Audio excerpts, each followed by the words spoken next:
Good evening. Welcome to Have I Got News for You? I'm Clive Myrie. In the news this week, following an appearance at a right-wing conference in the US, Liz Truss is awoken bright and early after a night on the sparkling wine. There you go. Hey.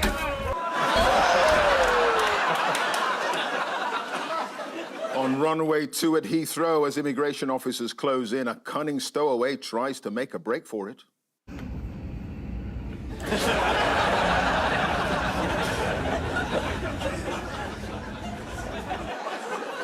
And in North Korea, a TV documentary offers a rare insight into the home life of Kim Jong-un's personal trainer.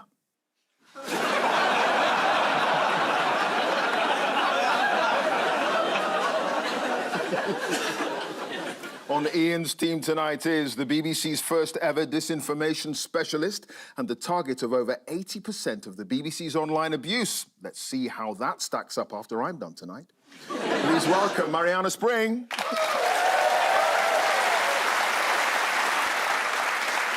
On Paul's team tonight is a comedian who took Hispanic studies at university, but dropped out after a year and a half when he realized there was only one element he was really good at, the siesta. Please welcome Jon Richardson.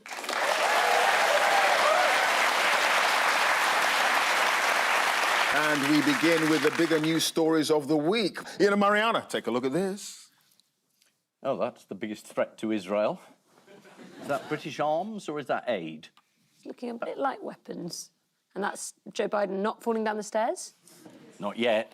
Not yet. This is the belated realisation that perhaps Israel's war isn't entirely proportionate or targeted. The tipping point of the war is now that 3 British aid workers have been killed, whereas 30,000 Palestinians have been killed in the war. It's grim but true. If you kill people who aren't Palestinians, then it suddenly becomes unacceptable. But it might be a turning point. How has Israel's Benjamin Netanyahu explained the deadly strike? By basically saying it was an accident, Yeah. it wasn't deliberate. These things happen in war, don't they? Yeah, the fog of war. It's not very good. I mean, the head of the Israeli army actually apologised. But Netanyahu, no. I mean, they're huge rallies against Netanyahu in Israel at the moment. I mean, he said the attack on the aid convoy was a mistake that followed misidentification. So what is significant about President Biden's reaction to the attack? Well, America has supported Israel's right to defend itself all the way through, but that is now changing. He said that enough's enough and Israel have got to change the way they pursue the war. Yeah, he said in a statement that he was outraged and heartbroken. He's so furious, he's just signed a new arms shipment. And that's cross. Staying with the situation in Gaza, here's the 81-year-old US president speaking at the White House in February. There's some movement. There's been a response from there's been a response from the opposition, but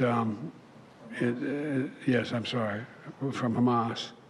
Remember the name of Hamas. In the interest of balance, I should make it clear that his rival for the presidency, 77-year-old Donald Trump, also seems to be losing his marbles. Trump was quick to come up with an explanation as to why he'd said Obama instead of Biden. He's certainly got a wide range of voices. But when I say Barack Hussein Obama, the president of our country, on the news that night they go, Donald Trump didn't know the name of our president. He said it was President Obama. It's President Biden. So I have to be very, very careful. Yes, indeed, or people might realize you're clinically insane.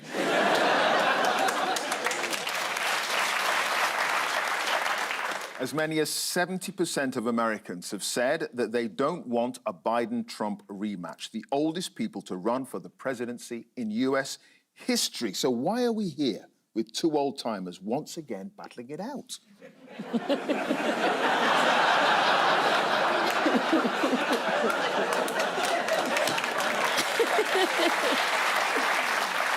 It's a very simple answer, 3:30. We don't care. What time's dinner? OK, who stepped forward to offer a third option to lead the... Is it me, Trent?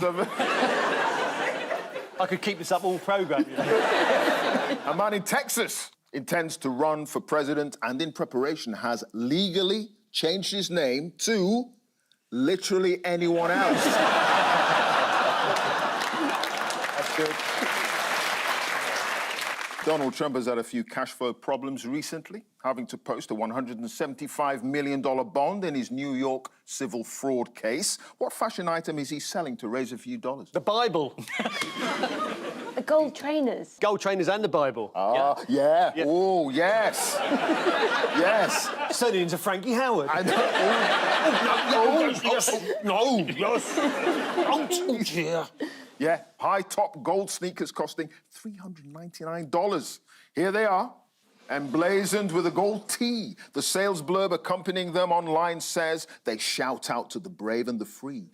The never surrender sneakers. They're a rally cry in shoe form. Both candidates put out Easter messages. Joe Biden's read to all those gathering in churches and homes around the world today. Happy Easter. May God bless and keep you. And here's Donald Trump's. Happy Easter to all, including crooked and corrupt prosecutors and judges that are doing everything possible to interfere with the presidential election of 2024 and put me in prison, including those many people that I completely and totally despise because they want to destroy America, a now failing nation. Happy Easter, everyone. I sometimes wonder whether on Truth Social he can only write in capitals. It's almost like it's a setting. Like, he only writes exclusively in capitals. He's just got to shout, man. Yeah. He's just got to shout. Yeah, it's just his style now, though. It's like he always types in capitals, so now maybe you just read it like he's not shouting. Like he's not shouting, right. But normal people use caps as well, don't they, when they want to emphasise At the beginning of words, Clive. I think he will write in capitals because he can't do joined-up letters yet. So, I don't know what it is. As it's the first of a new series, guess what I've got for you? Have we got custom-made Bibles? Have I got good news for you? Wow! Yes. Yes. Actually, it's a bonus odd one out. Bonus odd one out? Your four are Rishi Sunak, Humza Yousaf, Vaughn Gething, and Vladimir Putin. Putin is the only one who's won an election.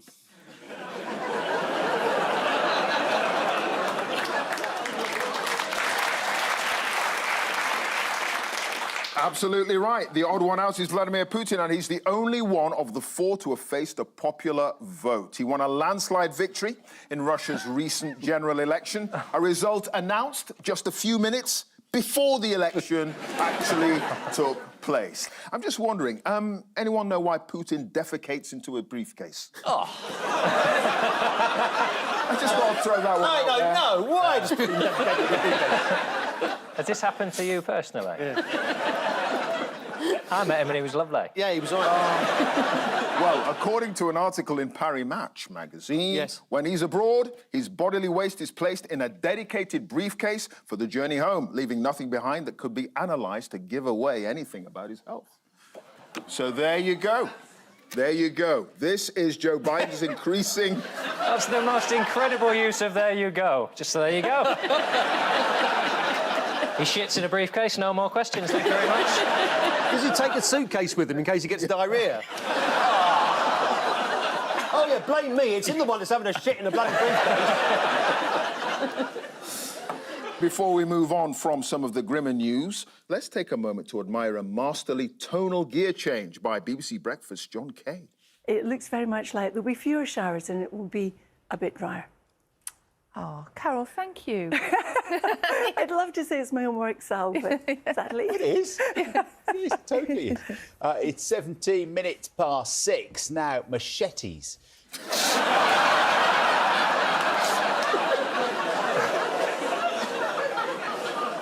Paul and John, have a look at this. Good to have a trade to fall back on. Early pilot for Deal or No Deal. Yes, this is about the election, which will be sometime this year, and the latest polls are suggesting that the Conservatives are going to lose quite badly, and up to 11 cabinet ministers may lose their seats. 100% correct. Yeah. This is the recent disastrous polling for Rishi Sunak that suggests the Conservatives could be reduced to fewer than 100 seats at the next general election. Spot on. Not that many. I'm hoping for none.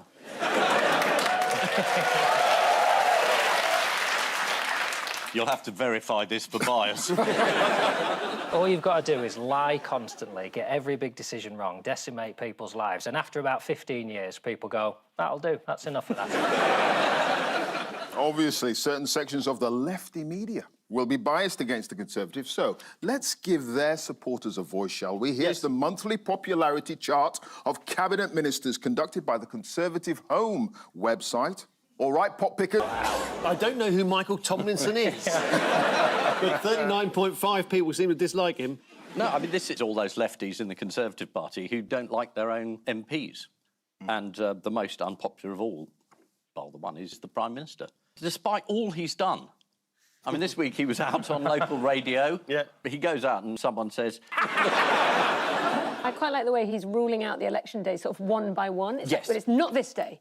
But it could be any of the other 364. The fact is, a record 11 cabinet members have a negative rating. And poor Michael Tomlinson, minus 39.5. Would you like to see him presenting himself as an ordinary bloke on Sky News? But I do enjoy watching sport, and if you want to ask me about cricket or sport, then please do. Who's your football team? My football, I don't really have a football team. So you're not a sports fan, really? I'm a cricket fan. Oh, I okay. love sport, and I enjoy watching sport. But it'd be wrong to tell you that I have a football team. I've been to Bournemouth, I've been to various other grounds, but I don't have a specific football team. No. OK, it's good to see. Wimborne Town Football Club. OK. There we go, Okay. Wimborne Town. OK, what was their last result? I couldn't tell you that. The last result that I was there was very exciting. Lots of goals were scored, and it was a 1-1 draw. He's done well to get minus 39, really, hasn't he? And people, they still can't seem to disguise their feeling about Jeremy Hunt. The Labour leader is the latest to criticise the government for using taxpayers' money to compensate for a minister's mistake after the Science Secretary, Michelle Donnellan, falsely accused an academic of supporting Hamas. She spoke to Mr Hunt. Mr Hunt, how did he respond to calls for her to resign?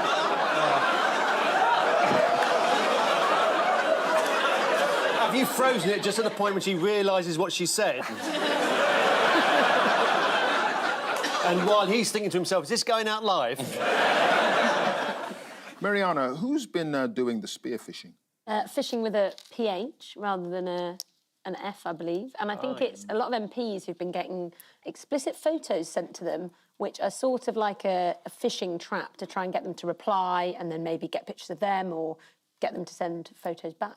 So it's a sting? It's a sting. It's like a scam. It's a way of trying to get people's personal details or get them to share stuff with you. And there seem to be quite a few MPs who've been targeted with it. Right. Well, I think some people are sending really revolting pictures of potholes and saying, could you sort this out? It always baffles me that men choose to send... It's the last thing I show anyone. But you do show it. But it's the last thing. Yeah, It makes an appearance eventually. Yeah. Gentlemen. These are the curtains in my back bedroom. And now, star of the show. Moving swiftly on. Yes. What about the exciting new Reform Party? How many seats are they predicted to gain at the next election? Well, they're about just on polling the same amount as the Tories. Is that right? No, none. None? According to the poll. Thank goodness for the electoral system. Yes. According to the poll, they're expected to finish second in 7 seats. Wow. As the Lib Dems look on enviously. And this is despite Reform's newest recruit, Lee Anderson. Oh. He's great, isn't he? I'm sure he's a glove puppet. There can't be a human being like that. I mean, he just comes out with the most ridiculous load of nonsense. He's usually referred to as Leandertal. Did you see the interesting way Sophie Ridge introduced him? Also tonight, one of the Conservative Party's most prominent MPs from the 2019 intake, Lee Anderson, defects to Reform UK as one of the last pricks in the so-called Tory Red Wall has crumbled away.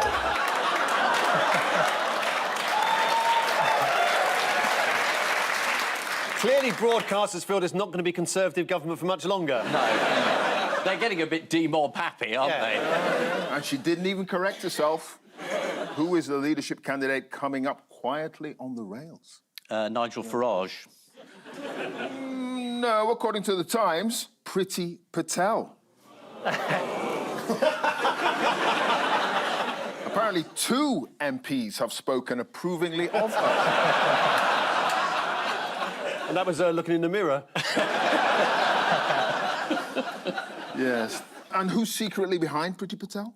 Apparently Liz Truss is backing Priti Patel, but Priti Patel obviously doesn't want anyone to know that. That's the end of your campaign. Ian, you are right. Liz Truss. Liz and the Popcons. They're actually a group called Popular Conservatism. Yes, there's an oxymoron. Yeah.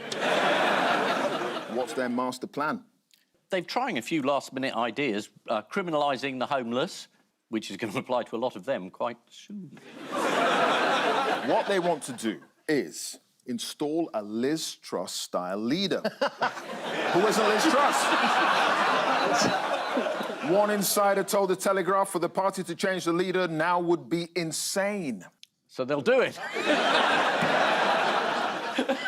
Well, who has been giving the Conservatives some bad news? The eccentric boffin and election egghead, Professor Sir John Curtis. He's declared that there's a 99% chance of a Labour government at the next election. Wow. Who are some of the rising stars of the Labour Party? Angela Rayner. But, what about the council tax? You're not going to believe this. Angela Rayner may have fiddled up to £1,500 on her council tax, says a book published by Lord Ashcroft, who avoided £112 million when he was a non-knob. I think that means she's guilty. Allegedly.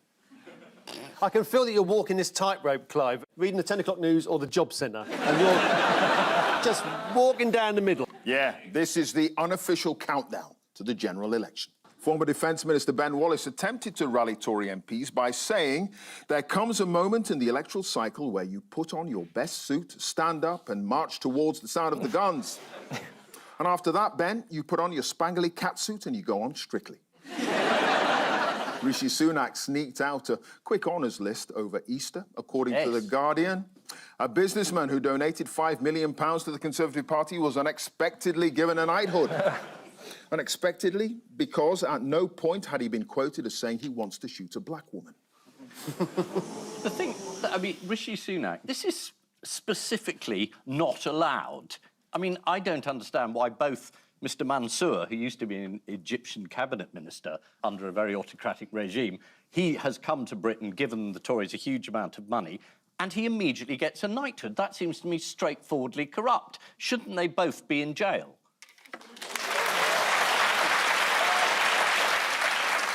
I asked that as a question. I have no idea what the answer is.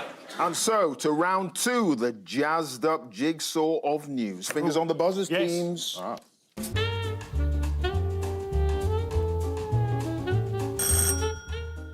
This is this statue of Prince Philip that was outside Cambridge University. I think it's called the Don or something like that. And everyone was very upset about it because they thought it was very ugly and they didn't like it. And it's now being taken down. What do you think of it? It looks like one of the Dementors. Who's taken issue with the statue? Everybody, I would have thought. In 2014, it was refused planning permission from Cambridge City Council, who called it possibly the poorest quality work that has ever been submitted to the council. So what's going to happen to it now? I'll have it. You'll have it? Yeah? You'd get 50 grand for it, wouldn't you, just selling it on? Someone will have that tat, won't they? The property development firm who commissioned it, they say they would put it somewhere else where it will be appreciated, i.e. the tip. Why has a sculpture of Sir Paul McCartney been in the news recently? It must be another bad sculpture. I mean, it wouldn't be in the news if it was a good one. There you go. Artist Wilfred Wood claims a clay sculpture he made of the Beatle was banned by Sir Paul's record company for being too unflattering. See what you think.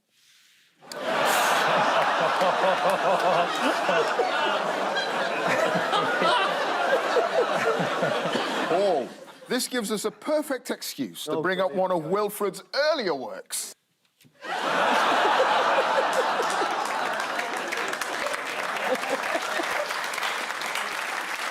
But wasn't there one of Ian as well? Oh, haven't you bothered to get that one, Mr. Neutral? We couldn't... Oh, I can take it off the screen now. Well, we haven't got Ian, but we've got Chris Whitty.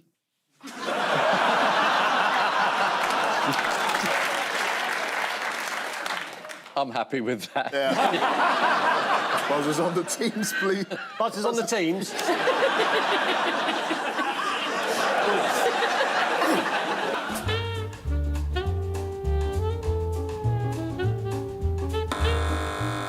Ah, yes, they've found some water and a load of shit.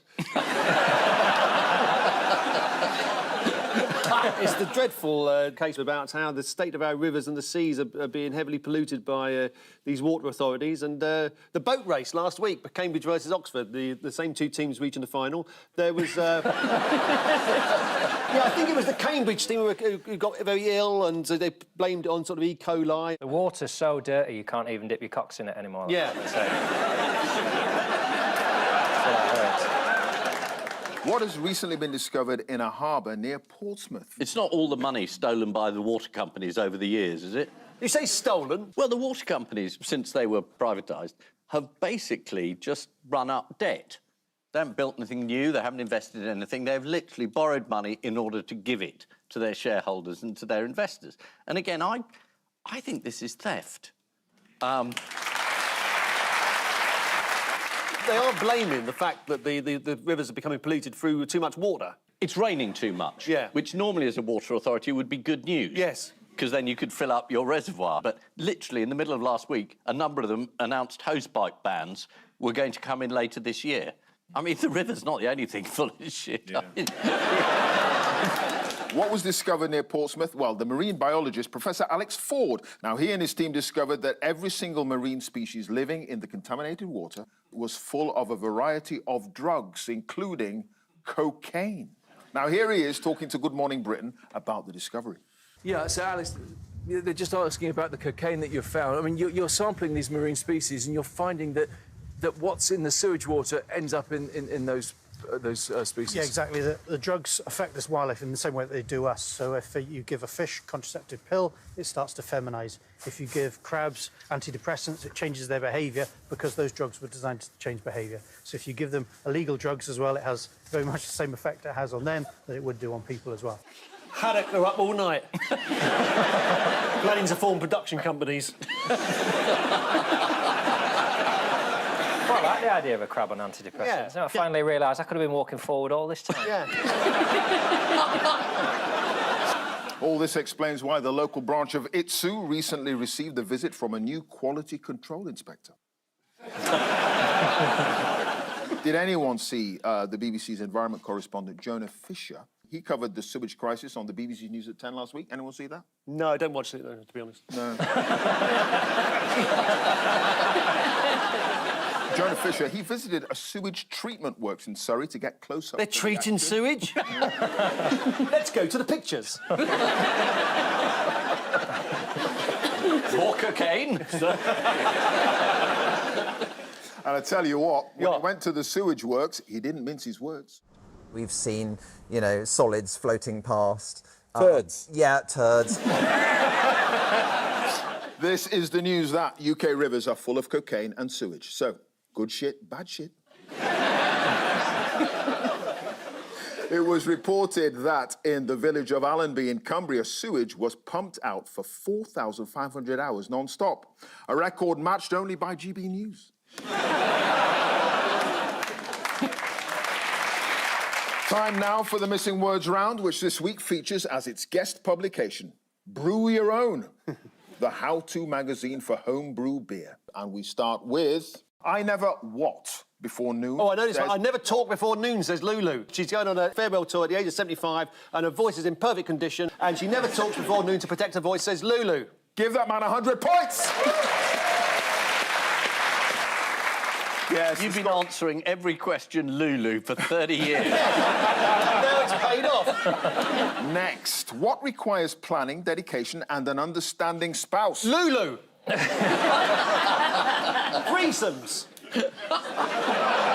Planning, dedication, understanding spouse. Someone's got to make the tea.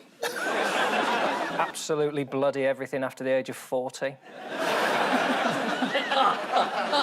It is going on a beer holiday to Dusseldorf requires planning, dedication, and an understanding spouse. Yeah, but in certain circles, that's a euphemism for a threesome. Yeah, I'm going on a beer holiday to Dusseldorf. Just get at me later, Hosen. And finally, Welsh woman spotted dangling upside down, 7 feet in the air, says what? Get me down carefully. Yes.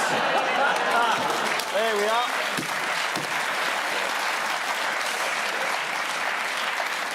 Welsh woman spotted dangling upside down, 7 feet in the air, says it could only happen to me. This is pensioner Anne Hughes from South Wales, who went viral recently. Here's the moment it all went wrong. Oh, yeah. Yeah.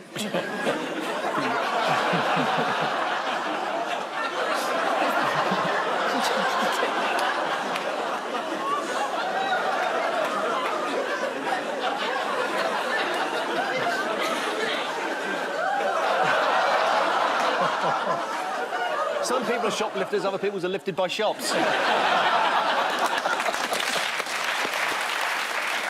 And the final scores are Paul and John, 6 points. Ian and Marianna, 7 points. Only because you're on this side. But before we go, there's just time for the caption competition. Ian and Marianna have this. Is that Putin's briefcase?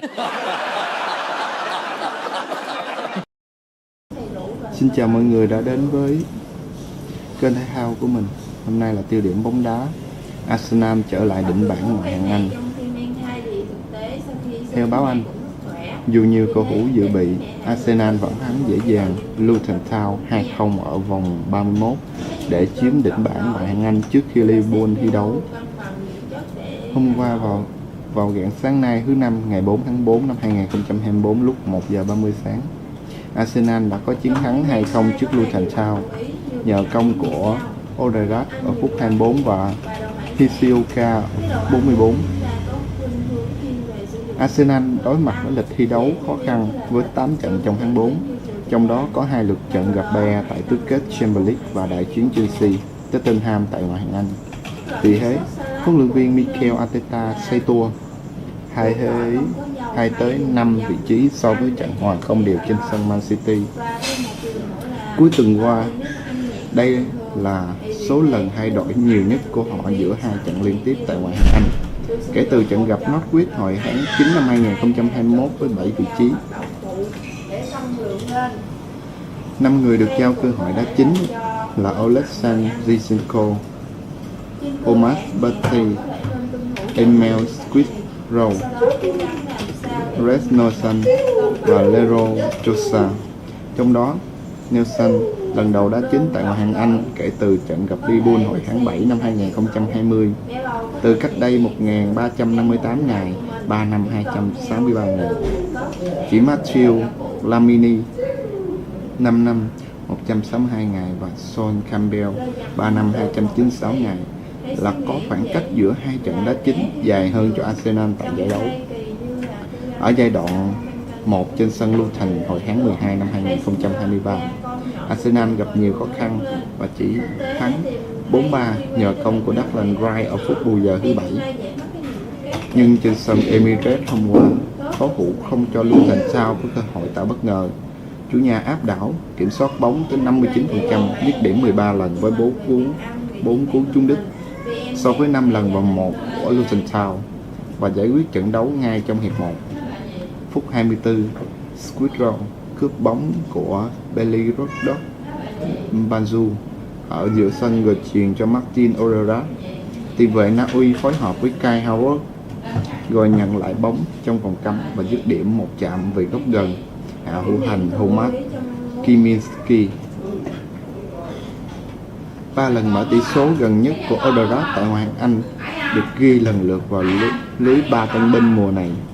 Sau trận thắng Burnley 5-0 hồi tháng 2, Sheffield United 6-0 hồi tháng 3, tiền vệ Navi cán mốc 10 bàn trên mọi đấu trường của mùa giải, gồm 7 bàn tại Ngoại hạng Anh, 2 bàn tại Champions League và 1 tại Cúp Liên đoàn. Havertz thì góp dấu dài vào 12 bàn tại Ngoại hạng Anh mùa này. gồm 8 bàn và 4 kiến tạo, thông số tốt nhất trong một mùa kể từ khi chuyển sang nước Anh. Phút 44, Squid Row tiếp tục để lại dấu ấn với pha chạy chỗ đón bóng trong vòng cấm rồi căng ngang chạm chân hậu vệ Nhật Bản Daiki Hishioka vào lưới. Đây là bàn thua thứ 38 qua 16 trận khách của Luton Town tại ngoại hạng Anh mùa này. Trung bình hủng lưới là 2,4 bàn trên mỗi trận. Trong hiệp 2, Arsenal đá cầm chừng để giữ chân nhưng vẫn dễ dàng bảo vệ lợi thế đến hết giờ với 68 điểm. Hay cho Arteta sẽ trở lại giữ đỉnh bảng trong ít nhất một ngày trước khi Liverpool đội có 67 điểm gặp Sheffield trên sân nhà Anfield. Vào ngày 6 tháng 4, phá thủ làm khách của Brighton ở vòng 32 ngoại hạng Anh, rồi đấu Bayern Munich ở tứ kết lượt đi Champions League ngày 9 tháng 4. Cảm ơn mọi người đã xem tiêu điểm bóng đá hôm nay. Mọi người hãy ủng hộ kênh bằng cách like và subscribe kênh. Xin cảm ơn mọi người.